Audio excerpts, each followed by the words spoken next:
அனைவருக்கும் வணக்கம். பீமா வாஸ்து சேனலில் நம்ம வாஸ்து குறித்தும் கட்டுமானம் குறித்தும் நிறைய விஷயங்களை நம்ம டிஸ்கஸ் பண்ணிகிட்டே வரோம். அதில் ஒரு முக்கியமான விஷயத்தை பற்றி நம்ம டிஸ்கஸ் பண்ண போகிறோம். முக்கியமான விஷயம்னா என்னது?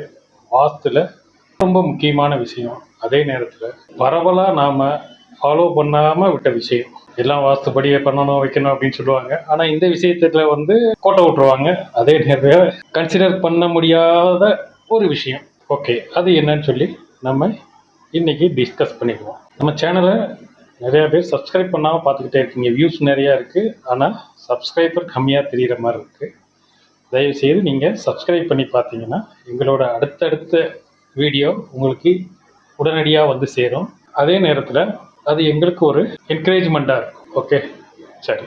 இப்போ நம்ம அந்த முக்கியமான விஷயம் என்னன்னு சொல்லி அந்த முக்கியமான விஷயம் என்னன்னு பார்த்தீங்கன்னா, நீங்கள் எல்லாம் பரவலாக கேள்விப்பட்டிருப்பீங்களா இல்லை படாமல் இருப்பீங்களான்னு எனக்கு கரெக்டாக அனலைஸ் பண்ண முடியல. ஏன்னா நம்ம இன்னைக்கு பேச போகிற விஷயம் பிரம்மஸ்தானம். பிரம்மஸ்தானம்ன்றது என்ன அப்படின்னு பார்த்தீங்கன்னா, ஒரு பிளாட்டுக்கும் பிரம்மஸ்தானம் பார்ப்பாங்க, ஒரு வீட்டுக்கும் பிரம்மஸ்தானம் பார்ப்பாங்க. அதாவது ஆக்சுவலாக ஒரு பிளாட்டோட மையப்பகுதியில் பிரம்மஸ்தானம் இருக்கும். அதே நேரத்தில் அங்கே கன்ஸ்ட்ரக்ஷன் ஆயிடுச்சுன்னா அந்த வீட்டோட மையப்பகுதி பிரம்மஸ்தானம். ஃபார் எக்ஸாம்பிள், நீங்கள் ஆக்சுவலாக என்னென்னா சொல்கிறேனே, இது ஒரு வீட்டோட அமைப்புன்னு வச்சுக்கோங்க. ஒரு வீடு இப்படி இருக்குது. ஆக்சுவலாக வீட்டோட அகலம் இப்படி இருக்குது, நீளம் இப்படி இருக்குது. இந்த மாதிரி இருக்கிறதுல பிரம்மஸ்தானன்றது என்னன்னா, இந்த டயகனலும் கிராஸ் ஆனால் ஒரு இடம் கிடைக்கும் பாருங்க, இந்த சென்டர் பாயிண்ட். அதுதான் பிரம்மஸ்தானம்னு சொல்றேன். ஓகே, இதுல என்ன ஸ்பெஷல் இந்த பிரம்மஸ்தானத்துல அப்படின்னு சொல்லி பார்த்தீங்கன்னா, இந்த பிரம்மஸ்தானம் பழைய வீடுகள்ல, அதாவது அக்ரஹாரங்கள்ல உள்ள வீடுகள்ல, செட்டிநாடு டைப்ல உள்ள வீடுகள்ல பார்த்தீங்கன்னா இந்த பிரம்மஸ்தானம்னு இருக்கும்.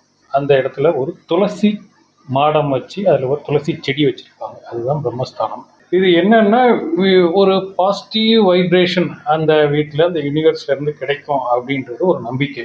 அதனாலதான் அந்த இடத்துல ஒரு துளசி செடி வைக்கிறாங்க. முத்தம் சொல்லுவாங்க. முத்தம் அதாவது ஓடிஎஸ் சொல்லுவோம் நம்ம, ஓப்பன் டு ஸ்கை ஏரியா. சென்டரில், அதாவது அந்த வீட்டோட சுற்றி எல்லாமே அறைகள் இருக்கும். நடுவில் ஒரு தாழ்வாரம் மாதிரி கொடுத்து அந்த இடத்துல ஒரு முற்றம் கொடுத்துருப்பாங்க. அது ஓப்பன் டு ஸ்கையாக இருக்கும். அதோட சென்டர் பாயிண்ட், அதாவது வீட்டோட ரெண்டு சைடும் கிராஸ் ஆகிற, டயகனல் கிராஸ் ஆகிற சென்டர் பாயிண்ட் தான் பிரம்மஸ்தானம்னு சொல்கிறது. அந்த பிரம்மஸ்தானத்தில் துளசி மாடம் வச்சுருப்பாங்க. துளசி மாடம்ன்றது உங்களுக்கு தெரியும்.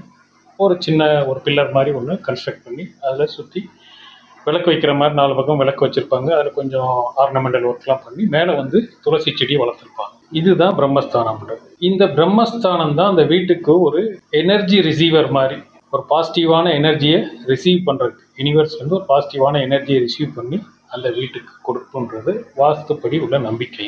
ஓகே, இந்த பிரம்மஸ்தானம் இன்னைக்கு ப்ராக்டிக்கலாக பண்ணப்படுதான்னு பார்த்தீங்கன்னா பண்ணப்படலை. ஏன் பண்ணப்படலை அப்படின்னு சொல்லி பார்த்தீங்கன்னா, நம்ம இந்த இடங்கள்ல உள்ள வீடுகளுக்கு இது சாத்தியம் இல்லை. கொஞ்சம் பெரிய இடத்துல உள்ள வீடுகளில் இந்த மாதிரியான நடுவில் ஒரு பெரிய ஓடிஎஸ் கொடுத்து இந்த மாதிரிலாம் பண்ணலாம். நாங்களும் பண்ணியிருக்கோம். இப்போ இந்த செட்டிநாடு டைப்பில் உள்ள வீடுகளில் நாங்களும் பண்ணிட்டு வரோம். இந்த மாதிரி பிரம்மஸ்தானம்லாம் கொடுத்து நல்ல, அதாவது அந்த ஒரு இன்னோவேட்டிவாக திங்க் பண்ணுற கிளைண்ட்டுக்கு தான் அதை நம்ம செஞ்சு கொடுக்க முடியும்.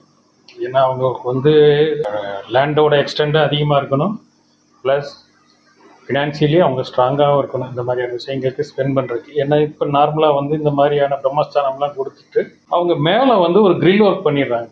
ஏன்னா மேலே இருந்து யாரும் ஆள் உள்ளே இறங்கிடக்கூடாது அப்படின்றதுனால அவங்க சேஃப்டி பர்பஸ் அந்த மாதிரியான விஷயங்கள் பண்ணிட வேண்டியதாக இருக்குது. இந்த மாதிரிலாம் பண்ணும் போது அதுக்கான டிசைன் இதெல்லாம் பார்க்கும்போது பார்த்தீங்கன்னா அதெல்லாம் கொஞ்சம் எக்ஸ்பென்சிவாக இருக்குது. அதாவது நார்மலாக உள்ள மெத்தடுக்கும் இந்த மாதிரியான ஒரு செட்டிநாடு டைப்பான வீடுகளுக்கோ இல்லை ஒரு கொடுத்து பண்ணக்கூடிய இதுக்கு எல்லாமே நார்மலாக உள்ளதோட இது கொஞ்சம் எக்ஸ்பென்சிவாக இருக்குது. அதனால இப்போ ஒரு சிலர் விரும்பி இந்த மாதிரியான விஷயங்கள் செய்யணும்னு சொல்லி வராங்க. அவங்களுக்கு நாங்கள் செஞ்சு கொடுத்துக்கிட்டு இருக்கோம்.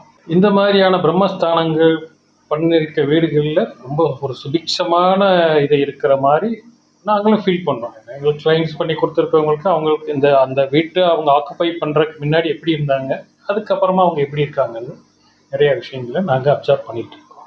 அதாவது பாலாஜி ஃபவுண்டேஷன் ஃபார் வாஸ்து சாஸ்திரான்னு ஒரு ரிசர்ச் அண்ட் டெவலப்மெண்ட் மாதிரி இதுக்கு ஆக்சுவலாக என்னென்ன மாதிரியான விஷயங்கள், இந்த வாஸ்து குறைபாடு உள்ள வீடுகளில் இருக்கவங்களுக்கு என்னென்ன மாதிரியான விஷயங்கள் ஒரு சிறு தடங்களாக இருக்குது. அவங்களே அந்த வீடு ஒரு வாஸ்து நிறைவான வீடுகளுக்கு மாறும் போது என்னென்ன விஷயங்கள் அவங்களுக்கு ஃபேவராக நடக்குது, அவங்களோட லைஃப் ஸ்டைலில் என்னென்ன மாதிரியான மாற்றங்கள் நடக்குது. இன்னொரு வீடியோவில் இதை பற்றி நான் உங்களுக்கு இன்னும் தெளிவாக சொல்கிறேன். நான் ஒரு பேங்க் பேனலில் வேல்யூவர்ஸாக இருக்கிறனால நாங்கள் நிறையா ப்ராப்பர்ட்டிஸை விசிட் பண்ண வேண்டியிருக்கு. விசிட் பண்ணும் போது நாங்கள் வந்து என்னென்ன விஷயங்கள் அப்சர்வ் பண்ணுறோம் அப்படின்றத பற்றி நான் இன்னொரு வீடியோவில் நான் உங்களுக்கு டீட்டெயிலாக சொல்கிறேன். இப்போ இந்த இதில் வந்து பிரம்மஸ்தானன்றதை குறித்து ஒரு கிளியரான ஒரு ஐடியா நமக்கு கிடைச்சிருக்கு. இதை வந்து ப்ராக்டிக்கலாக இம்ப்ளிமெண்ட் பண்ணி பாருங்கள். உங்களுக்கான வாழ்க்கையில் ஒரு முன்னேற்றம் ஏற்படும்ன்றது வாஸ்துவில் சொல்லப்பட்டிருக்கு. ஓகே, தொடர்ந்து நம்ம சேனலை பாருங்கள், பார்த்து உங்களோட ஆதரவை கொடுங்க. உங்களுக்கு இந்த இன்ஃபர்மேஷன் யார் யாருக்கு தேவைப்படுமோ அவங்களுக்கு இதை ஃபார்வேர்ட் பண்ணி கொடுங்க. அவங்களும் பார்த்து தெரிஞ்சுக்கிட்டோம். இது முழுக்க வந்து ஒரு இன்ஃபர்மேட்டிவ் சேனல். ஒரு தெரிஞ்ச விஷயங்களை 4 பேருக்கு கொண்டு போய் சேர்க்கறது தான் இதோட எய்ம். சரிங்களா? நன்றி, வணக்கம், வாழ்க வளமுடன்.